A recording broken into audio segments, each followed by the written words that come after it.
প্রিয় ভিউয়ার্স, সবাইকে শুভ দুপুর। যে যেখান থেকে দেখছেন সবাইকে জানাচ্ছি শুভেচ্ছা। আপনারা দেখতে পাচ্ছেন যে ছোট্ট নদী আপনাদেরকে দেখাচ্ছি, এটার নাম হচ্ছে বেরং নদী। এটার উৎপত্তি হচ্ছে একটা খাল থেকে, উত্তরের 4 থেকে 5 কিলোমিটার সেই খাল থেকে প্রবাহিত হয়ে ভারতে চলে গেছে নদীটা। তো এই নদীতে পানি শুকিয়ে গেছে, আশপাশের চাষিরা জমি চাষ করছে, আর জমি চাষ করার ফলে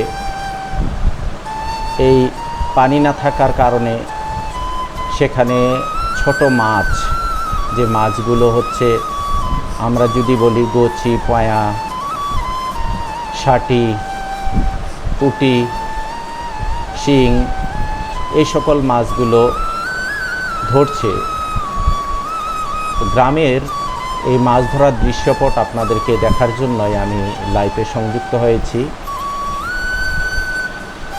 এই যে অপোজিট, এটা ভারতের অংশ, নদীটা ওই পারে ভারতের চা বাগান, এটা তেঁতুলিয়া পঞ্চগড় মহাসড়ক রোড।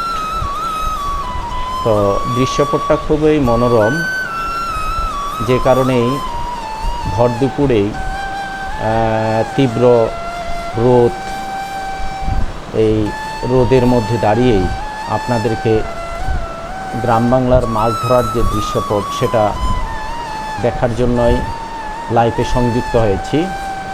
আপনারা দেখছেন এই যে অনেক মানুষ যারা মাছ ধরার জন্য হাতে ছোট জাল অথবা ছোট ছাঁকনি, নেট, এগুলা নিয়ে মাছ ধরছে। এই যে নদীটার অপর অংশে আরেকটা খাল আপনারা দেখতে পাচ্ছেন। আসলে এই গ্রামের এই মাছ ধরার দৃশ্যপটটা খুবই সুন্দর, মনোমুগ্ধকর।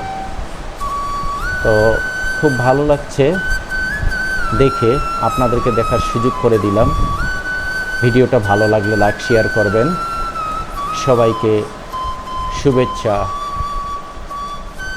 আসসালামু আলাইকুম।